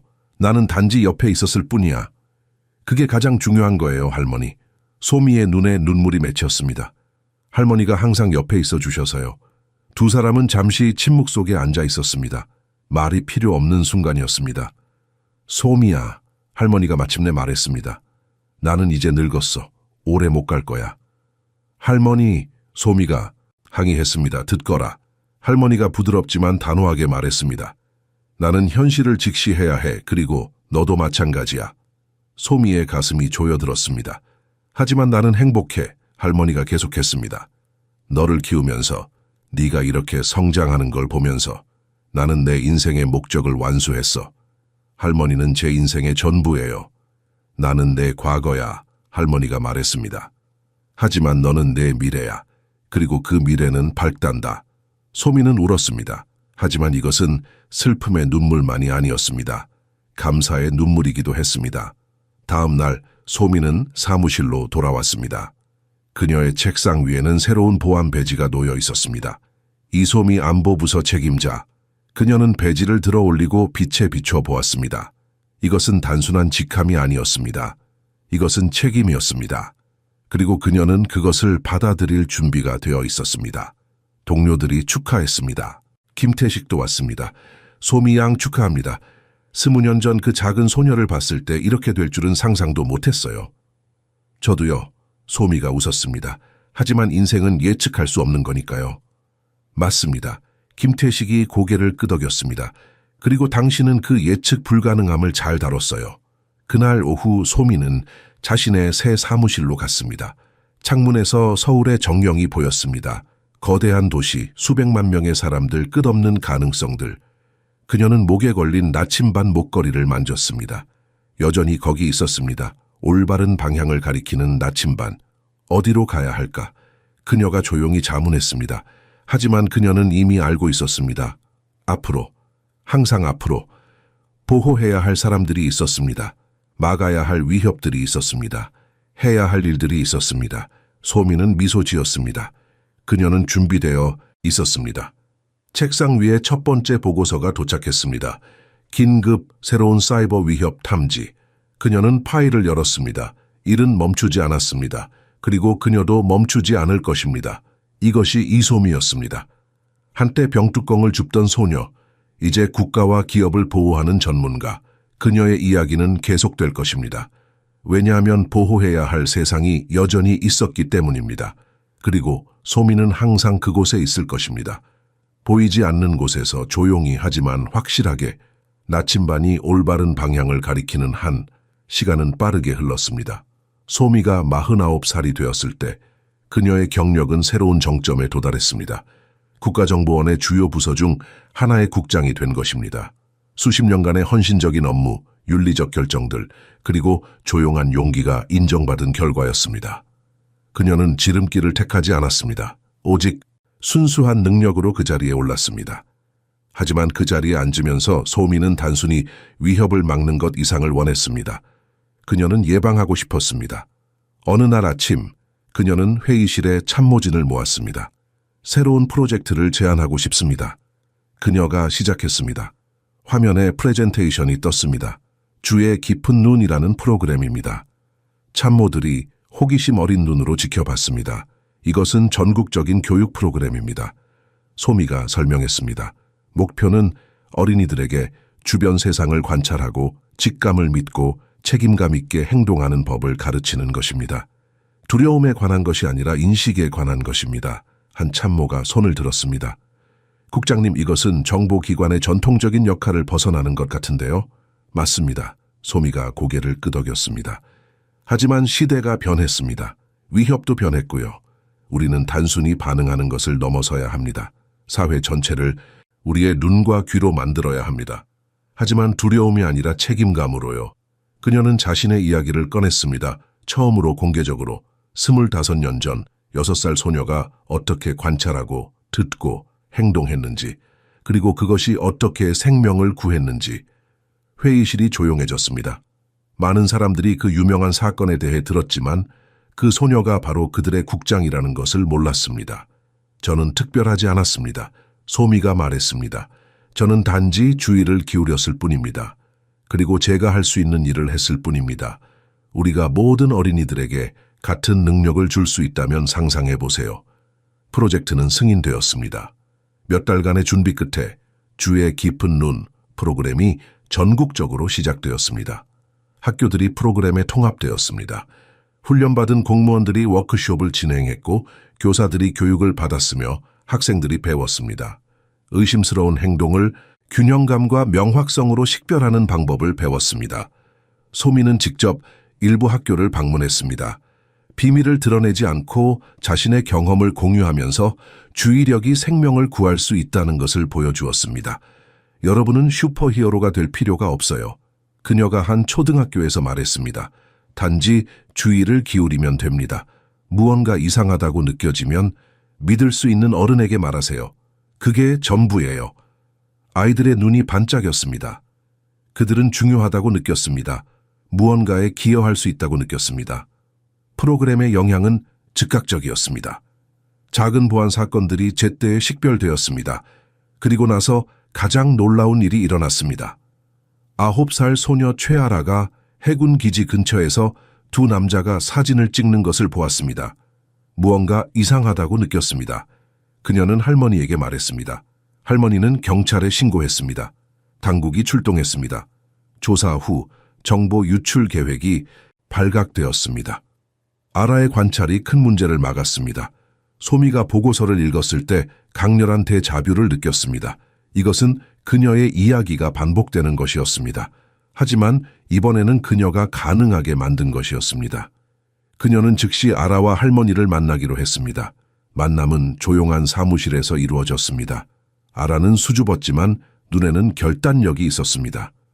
아라야, 소미가 따뜻하게 말했습니다. 네가 한 일은 매우 용감했어. 네가 한 관찰이 많은 사람들을 보호했단다. 아라의 뺨이 빨개졌습니다. 저는 그냥 프로그램에서 배운 걸 했어요. 그게 바로 중요한 거야. 소미가 말했습니다. 배우고 주의를 기울이고 행동하는 것, 넌 완벽하게 했어. 그녀는 아라에게 상징적인 메달을 수여했습니다. 상이라기보다는 새로운 순환의 시작이었습니다. 아라의 할머니가 눈물을 흘렸습니다. 감사합니다, 국장님. 제 손녀가 이렇게 인정받다니. 소미는 할머니를 보며 자신의 할머니를 떠올렸습니다. 이미 세상을 떠난 지 몇 년이 되었습니다. 하지만 그녀의 가르침은 여전히 소미 안에 살아있었습니다. 할머니께서 잘 키우셨어요. 소미가 말했습니다. 아이들은 어른들이 보여주는 것을 배웁니다. 아라는 당신에게서 용기를 배웠어요. 만남 후 소미는 사무실로 돌아왔습니다. 창밖을 바라보며 그녀는 생각했습니다. 이것이 진정한 유산이었습니다. 단순히 위협을 막는 것이 아니라 다음 세대가 스스로를 보호할 수 있도록 가르치는 것. 그녀의 휴대전화가 울렸습니다. 강민재였습니다. 이제 70을 넘긴 그는 여전히 회사를 이끌고 있었습니다. 소미 양 뉴스 봤어요? 그가 말했습니다. 그 소녀 아라 대단하더군요. 네, 회장님. 소미가 미소 지었습니다. 우리의 이야기가 반복되는 것 같아요. 아니요, 강민재가 말했습니다. 이것은 반복이 아니에요. 이것은 확장이에요. 당신이 시작한 것이 이제 움직임이 되고 있어요. 그날 저녁 소미는 할머니의 묘지를 방문했습니다. 꽃을 놓고 조용히 앉아 있었습니다. 할머니, 그녀가 속삭였습니다. 제가 해냈어요. 할머니께서 가르쳐 주신 것을 다른 사람들에게 전했어요. 이제 그들도 주의를 기울이고 행동하고 있어요. 바람이 불었습니다. 마치 할머니의 대답처럼 느껴졌습니다. 소미는 미소 지었습니다. 그녀의 이야기는 더 이상 그녀만의 것이 아니었습니다. 그것은 아라의 것이었고 앞으로 올 수많은 다른 아이들의 것이었습니다. 순환은 계속될 것입니다. 그리고 그것이 가장 아름다운 유산이었습니다. 시간은 계속 흘렀지만 소미의 사명은 확고하게 유지되었습니다. 전국적인 행사에서 정부 관계자들, 교사들, 학생들, 그리고 가족들 앞에서 그녀는 단상에 올랐습니다. 기념비적인 연설을 하기 위해서였습니다. 청중을 바라보며 그녀는 확신에 차서 말했습니다. 안보는 무기가 아니라 주의력에서 시작됩니다. 침묵하지 않기로 선택하는 목소리에서 시작됩니다. 그녀는 아라를 언급했고 관련 보고서를 한 다른 어린이들을 언급했습니다. 감동을 구하지 않았습니다. 단지 영감을 주려 했습니다. 우리 각자는 관찰자가 될 수 있습니다. 소미가 계속했습니다. 우리 각자는 차이를 만들 수 있습니다. 나이, 배경, 지위는 중요하지 않습니다. 중요한 것은 주의를 기울이고 신경 쓰고 행동하려는 의지입니다. 그녀는 자신의 6살 때의 경험을 공개적으로 공유했습니다. 처음으로 완전히 두려움, 의심, 그리고 행동하기로 한 결정.